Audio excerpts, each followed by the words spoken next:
Welcome to Fostering Solutions, a podcast that uplifts people and enterprises making positive impact in communities around the world. I'm your host, Dr. Michelle Foster. My guest today on this special series of maximizing impact, success strategies. My guest is Dural Miller. Dural, how are you today? I'm doing all right. How are you? Pretty good. So let's just start off by telling the audience about yourself. Who is Dural Miller? Well, I am born and raised on the west side of Charleston.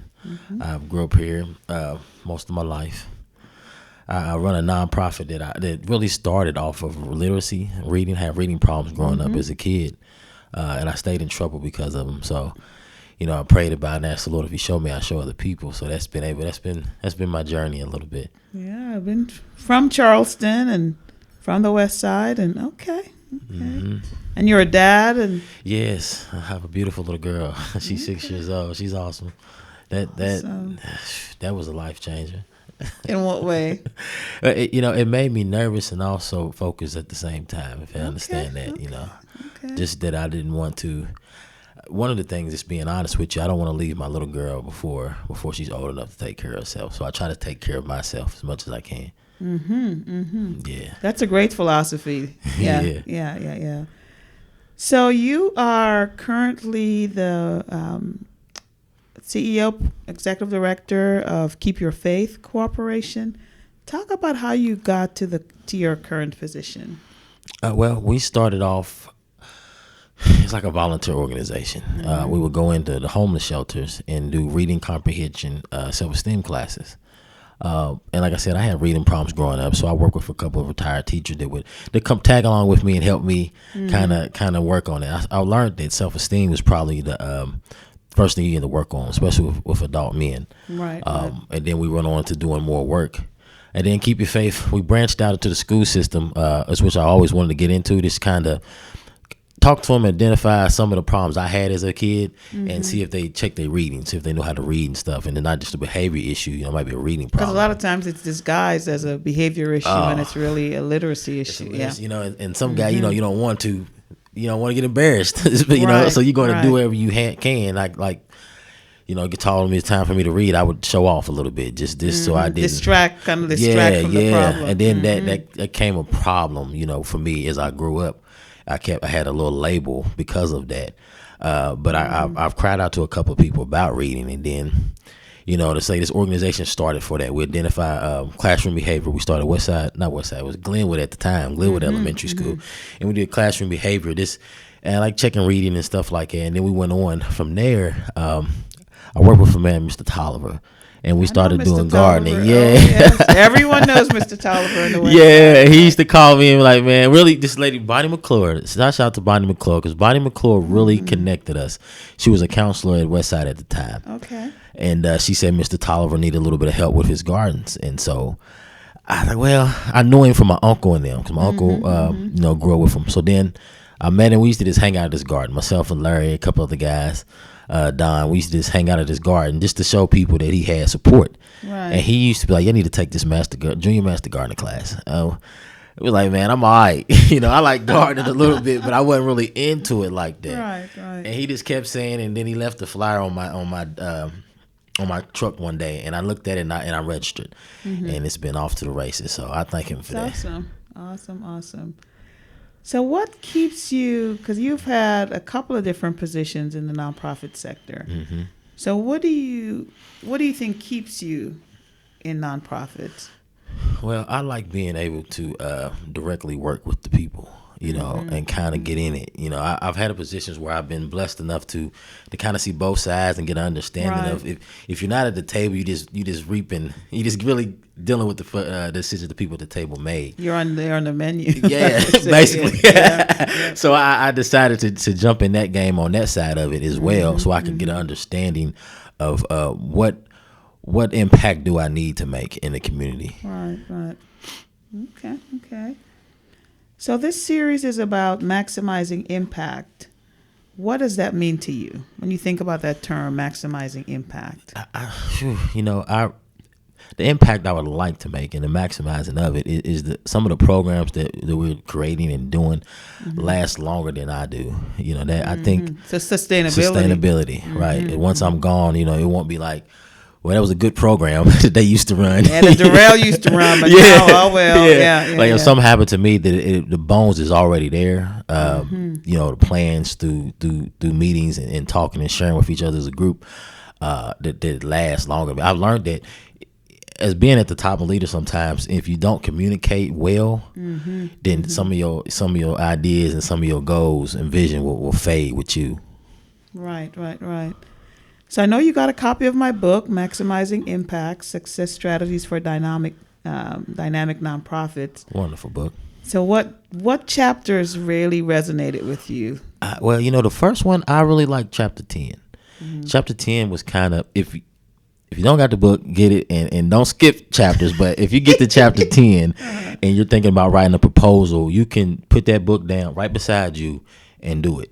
Because the way you talk about the do's and don'ts and what you shouldn't, that was empowering. And what funders look for. And what they look for and kind of building a relationship, even if you don't get the funding. I think that's something that I've learned. Even if I don't get the funding, still keep a good relationship. And understand what you know, how you could improve. And how you can improve. And I think chapter 10 was was a good one for me. I think I know, was it 14? Was it 14? What was that one? What was the topic?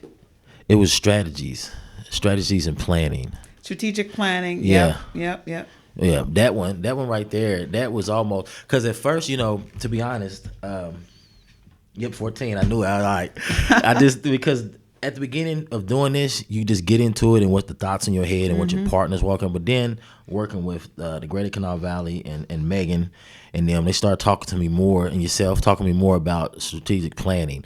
And I really didn't, this is being honest, I didn't really understand what that meant. So I had to get an understanding of it and see why it's important.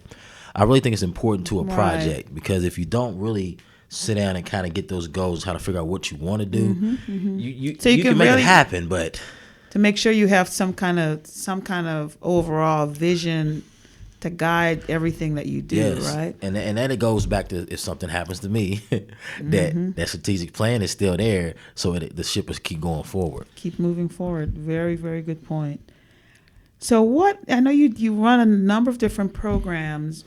Which one do you think is being most impactful, and how do you know? Wow, you know, we have a lot of great programs to me, and I think besides the Westside Grown Project is something that is impactful. I think because of the amount of people we've been able to touch through feeding, as well as the job creations, and that I think all of that. You know, our behavioral health is mixed in between that, but I think Westside Grown is probably my favorite. I think we have been able to give out over 10,000 pounds of food. We do workshops. So meeting those basic needs that people have, right? Because sometimes if you're hungry, you can't get a lot done. You know, you want to do well, but your stomach hurting, your head hurting, and then you start thinking, you know, what I'm going to eat. So I think if you feed somebody, get that basic need met, then you can work on the other things. Right. So important. So, what strategies do you think would help you to maximize your impact? I think having, like the book said, having an honest assessment about yourself and your programs and the team around you. I think because if you're sugarcoating what you're doing and you're not being honest with it, it's never gonna grow, to me. Right. You know, because you can't fix it. You know, you just putting a Band-Aid on it or ignoring it. So I think one of the main points is really being honest with your assessment of yourself and your programs. Right. That's so true, because you know you've got to keep it real if you want to address what needs to be addressed, good or bad, because you want to be able to tell your story, don't you? Yeah, you got to be honest with it, and because it's easier when you're telling the truth. That's right. That's right. You can just come off real quick. So what do you know now that you wish you knew when you first started in your position? Because you started volunteering, and you were still working a full-time job elsewhere. So it's like, what do you know now that you wish you knew when you first started with Keep Your Faith?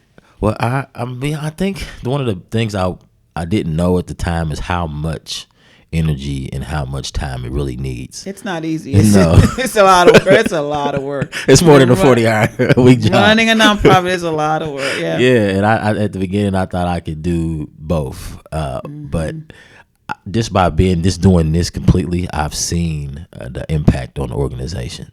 By really dedicating all your effort. Yes, 100% effort. And I wasn't giving. I was probably giving maybe 70% and 30% to everywhere else. Work wise, but giving this 100% to us, I've seen a lot of change and a lot of growth in us. Right. Any regrets that you've done it full time? No regrets. I can't complain at all. That's I appreciate good. it. I remember the first time I was working for a nonprofit for about 19 years, and management changed and things changed, And I remember that first week I called you and talked to you, and then reading the book and learning some things about you. I was like, okay, she could really feel me. I know exactly what Yeah. you're going through. Yeah. So it's like, this may look bad right now, but God clearly has something better for you. Yeah. And that was probably one of the Absolutely. best talks I've had. The encouragement wise to be like, I know what I feel, but to Right. hear somebody give you an encouragement to do it was different. Absolutely. Been there. Yeah. There, done that. Yeah. So what are you most proud of in the work that you do? Like, what keeps you doing what you do? What are you most proud of? The most I'm proud of the team we've built and the name we're creating, because we plan to continue to do the work we do, but we really do it. We don't, dollars come and go. Right. But Funding changes. Right? Yes, Yep, you could be up top one year or next month it'd be completely different. So the work in the team we've built, I think I'm really proud of them. I'm proud of the way they push me and allow me to talk, and express my feelings, but also Right. give me okay, well, let's do boom, boom, boom first, so that I'm really proud of us. And do they tell it to you straight? Do they Yes, they do. You need that. Yeah. You don't need a bunch of yes people around you all the time. That don't work, You need people to keep because it you end real. up being frustrated, because you get frustrated with them, you go in the room, you can't give them it to him because he's not. Right. Yeah, you need somebody that's gonna hold up, bro. Before you even finish your sentence, tell you to stop. Yeah, you need that. You Yeah. need that. So when you think of the future of the organization, what are some areas that you can grow? I think our workforce part of our organization is going to grow. Workforce development. I So think talk it some really more is. about that. What are you doing now, and where do you see it growing? Right now, we having a partnership. We work with Coalfield Development. We're working with them. We've done 3 cohorts with them: fiber optic wiring, construction, and now deconstruction. But I can see it going in the sense where we can do trainings, even dealing with. I work with guys coming off from prison for years, Right. and there's some of the things they need to learn when they come home. Soft skills. I think soft skills is not just for guys coming off from prison, for people that In general. yeah. To be able to deal with an employer that they really don't like, but it's not about that, or different things. I think so. The workforce has a great opportunity to grow, as well as our behavioral health program. I've had, this month has been the most calls I've got from black men calling me, asking me about therapy. And at the beginning, it wasn't like that. Interesting. Yeah. So the stigma is being Yeah, eroded. yeah. Okay. And I'm proud of that, so they That's can call awesome. us and we be like, okay, we can come help you. And even this one guy, so I just want to, can we just walk and talk? And I'm like, okay. And we're going to walk and talk and ease him into a therapy session. Right. I don't mind having conversations with folk about some of the issues. Not telling I'm not a therapist though, but I do have a great ear, and I do have some And then you strategies can that help kind you of pass them on to slide them on off to the Right. therapist. Yeah. So that's That's good. been a great program too. And I think people want to see people that look like them and have similar experiences Yes. when they're in those positions, don't they? Yes, because they'll say something, I know what they're talking about, Right. and they don't have to really, explain a lot. They might say one little word, oh, bro, I know what you're talking about. I didn't this that. The story just happened to me, and they were like, word, and then it gets into a conversation where then the trust comes in, and trust is big. It's huge. Huge In building. It's all about relationships, and you can't have a relationship with someone if you don't have trust. If you don't have trust, so that's Absolutely. been amazing to me. Yeah. So as you think of these growth opportunities, what kind of resources would you need for Keep Your Faith to really get you to that next level? I think one of the things we're trying to develop now is a stronger board. We have a nice board. I think a stronger board helps. Things I'm learning. the book has been awesome, and reading the book and then knowing the life experiences, like I know what you're talking about, and so we need to do these things to kind of strengthen us. If we do that, and then I think and you have to start somewhere. But once you know better, you got to do better. Right? Yeah, right. Like I said, you got to start somewhere. You shouldn't hesitate to start if it's in your heart and you really want to try to do some resource, push for it, and go for it.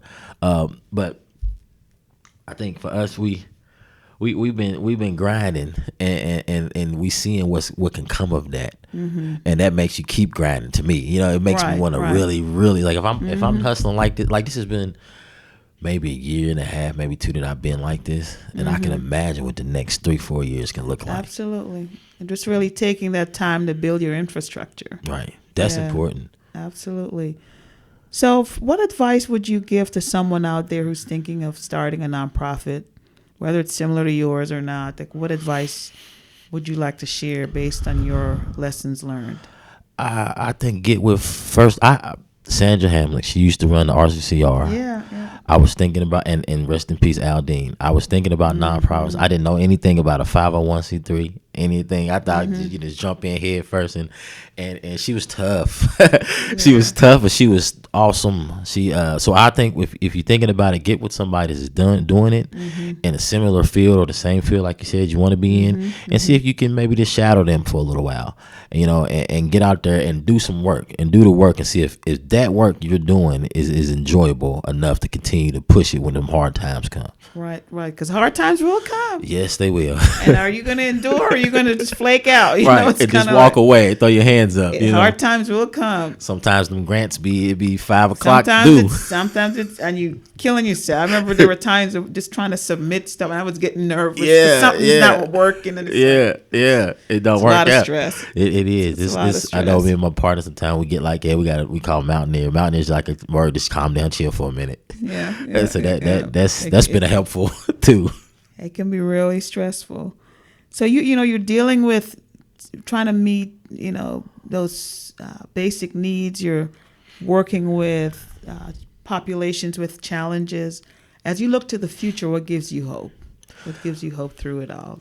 Well, I did a bunch of it's a lot of, in our neighborhood, I'm from the west side, and then Charleston period, there's a lot of young guys and young women that are interested in rebuilding our neighborhood. When I was growing up, it was different. You had certain people outside, and you rock with them. You looked up to them. Now that's pretty much kind of fading away. Where you want to be a student, there's nothing wrong with that, and you want to be an entrepreneur. And so I think as much as the youth, I keep seeing them like different ones just growing and doing events. I was at an event last Thursday where a young brother he just wanted to do it. And he put it together. He's watched some guys before him, and then he did his thing. And I see some other guys like that, and young ladies that and so that's encouraging. Like, okay, and that's why I love to put energy into them. Whether they need some or they just want to talk. Right. I share that. I share my information with them as much as I can. So now it's just almost like you are now mentoring the next generation. Yeah, like I'm the old head. You're now becoming the old head. Yeah. It's amazing how times change. It is. So anything else you want to share with the audience? Well, like I said, if you haven't got the book, I think you should. Especially if you're thinking about it in nonprofit, or if you've been a seasoned vet in it. I've been in for a long time. I started watching my Uncle Ralph. I used to go to meetings with him, just listening to him. I remember one time telling him, like, by the time you write, I'm gonna be right beside you. Oh, okay. Yeah. Okay. And things came around like that. So I think just being focused and staying committed to your goals is important when you're in this game. All righty. Well, thank you so much, Dural, for being my guest. Well, thank you for inviting me. All the best with Keep Your Faith. I'll be watching you. You know that. Yeah, thank you. All righty.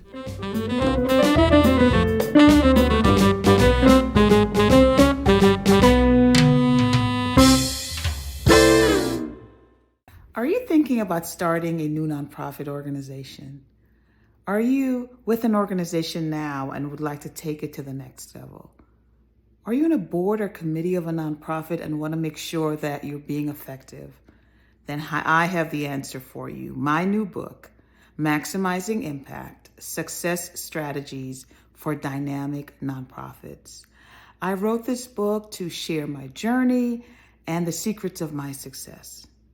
Learn the essentials of designing and implementing a program finding money for that program, evaluating that program to make sure that you're making an impact, and so much more. Maximizing Impact, Success Strategies for Dynamic Nonprofits by me, Dr. Michelle Foster. Be inspired, be informed, and access invaluable resources. Get your copy today.